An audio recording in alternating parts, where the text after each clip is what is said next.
Good afternoon. My name is Brian Haltwanger. I'm currently a student at Fort Hays State University, taking utilization of technology in the classroom.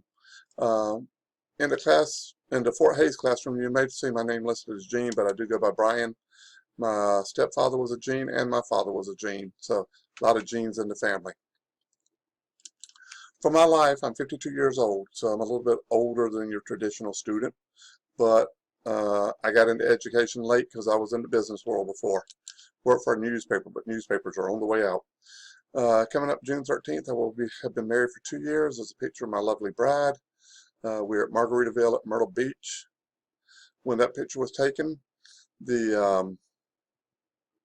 she is a redhead, and no, she does not have that redheaded temper that most have.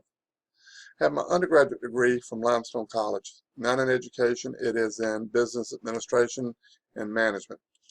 If you're not familiar with Limestone College, it is a small Division II school located in Gaffney, South Carolina. Just to let you know, Limestone just currently won the Division II lacrosse championship 3 out of the past 4 years. We just won it again this year. Lost it last year, but we redeemed ourselves this year. So that's pretty impressive. We got to fly the college flag over the state capitol, which is always good to see. My graduate degree is from Webster University. Here again, not in education, but I was in business administration. The Webster is located in St. Louis, Missouri. However, I took it on Fort Jackson, which is a military base here in South Carolina. Since they're a private school, they can cross state lines, and they were offering it mainly to military personnel, but they didn't have enough people, so they opened it up to the general public. I currently work at Francis Mack Intermediate School. If you're not familiar with the intermediate school, it is 5th and 6th grade. We have about 560 students, give or take, depending on who's coming and who's going. I went there after a long stay at a different school, but I'll get into that a little bit later. And this is my 11th class at Fort Hays State University. I've enjoyed the program. Don't like making the videos, but I've enjoyed the program, and Fort Hays has been over backwards to help me whenever I needed help with anything. So if it's your first class, you picked a good program. If it's your last class, you picked a good program. My work life. Over the last 17 years in Orangeburg Consolidated School District 5 on the high school level. At Orangeburg Wilkinson, I taught integrated business applications 1 and 2 mostly, a few other classes every now and then scattered in. It was a predominantly African-American school, about 98% African-American, inner city school, hard place to teach, but I enjoyed it. The only reason well, not the only reason, one of the reasons I left, it was about a 45-minute drive.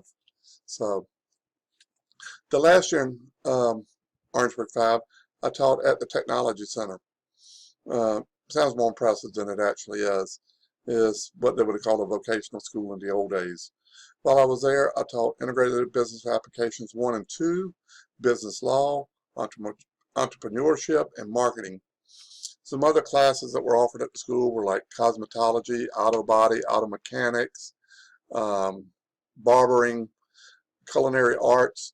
So I was actually the only teacher there that taught a class that was required for graduation. The past year, I taught at Francis Mack Intermediate School, FMIS. Only thing I taught there was keyboarding, and I would teach students for 9 weeks, and then I would get a new group. Now, some people consider this a step back, going from higher level classes to keyboarding, but I went for a couple of different reasons. One is about 30 miles closer to my house than Orangeburg Consolidated District 5. 2, I wanted to get some experience in the elementary and middle school, and this allows me to kill 2 birds with 1 stone because we're considered both since we're an intermediate school. In South Carolina, to be a principal, you have to be certified. You have to be a principal on the grade levels you're certified to teach in. Being a business ed teacher in South Carolina, I am K-12 certified. I just needed some experience in those levels. My critical reflection, for 17 years I taught Microsoft Office applications. Really enjoyed Microsoft Office. Not the only one I really don't care for is Access. Still teach it because there are some kids that can use it. but is so much more powerful than most of the other software that's out there. When I went to FMIS, I was forced to teach Google applications, such as the slides presentation. I would much rather be doing a PowerPoint, but the instructions said to use slides, so I'm using slides. The Google Applications has a few features I like, such as the sharing, being able to work on a document with multiple people all at one time. That is something I enjoy, but it's not enough to make me slide off Microsoft Office applications. Most of the businesses here still use Microsoft Office applications as their main software, and use Google applications as something they use on the side. At my school at FMIS, all students are issued Chromebooks, but they can only be used at school. We don't allow them to take them home. And probably 50% of our students do not have internet access at home anyway. There is talk about getting them some hotspots, so whether they had it or not, they would be able to use it at home. But we've been having a lot of problems with Chromebooks getting broken at school, so we're a little bit scared to let them come home. As far as technology is concerned, it's here to stay. When the computers go down, things stop. It's you're either going to embrace it or you're going to be left behind. That's the only way I can put it. I'm 52. I still like some of the old things that were taught, but everything in the future is going to be computer-based. And pretty much everything now is computer-based. Each teacher has their own classroom in the Chromebook, Google Classroom, and that's how assignments are turned in. We use very little paper and pencil at the school anymore. And one of the things I think is technology must be used in an advantageous way. We got some teachers at school who are not technology savvy. They let the students listen to inappropriate music. They don't know how to look information up.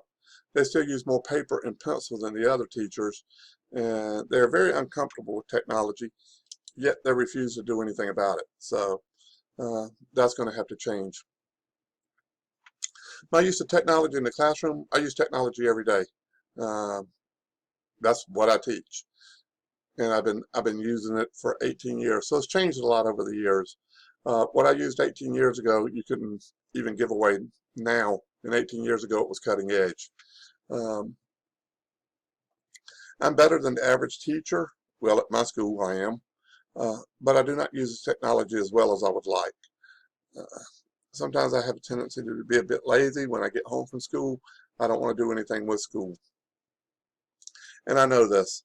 I do need to explore more, finding new and effective software, stuff that I could use in the classroom, something the students would like, something that's a little bit more fun than just documents or slides.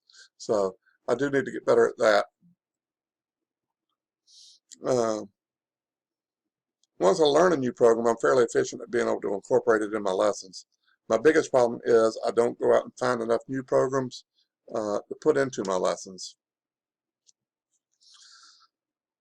How can I improve my current technology practices? I need to work better with other teachers. Teachers that are not as savvy as I am, I can help them out, which would in the long run help me out. Also work with teachers that are better than I am. Find out what they're doing, how they're doing it, and what makes them successful in the classroom. I need to spend at least 90 minutes a week looking for new and effective software. Part of that could be on my planning period. If I just spent 15 or 20 minutes a day of each planning period looking for new and effective software, I'm sure I could find stuff. A lot of stuff out there I don't want to use. A lot of stuff out there is not worth the time and effort. But there are great programs out there. You just have to search them out. And a bunch of times I get new programs I use from different teachers that have been using them in the past. They will mention it, and I will ask them about them. I also need to take more technology classes. Sorry, I didn't know we were going to do that, but I need to take more technology classes. The last time I actually went and took a technology class was about 5 years ago, and that was to help me get recertified. I took a PowerPoint class and Excel class. And Excel, I knew pretty much everything they taught. PowerPoint at the time, I learned a lot of stuff that I did not know it would do. And the young man that was teaching it, we had a great time going back and forth showing each other features that we didn't know it had. And I live in Columbia, which is the capital. I live in Lexington, which is right outside of Columbia, which is a fairly decent sized city. We have about 700,000 people in the greater metro area. So we do have a lot of technology clubs. I am not a member of any of them. I do need to look and see about joining some of these technology clubs and go and see what they're doing. I feel sure there will be different educators in there that I could bounce ideas off of and maybe share some of my own ideas.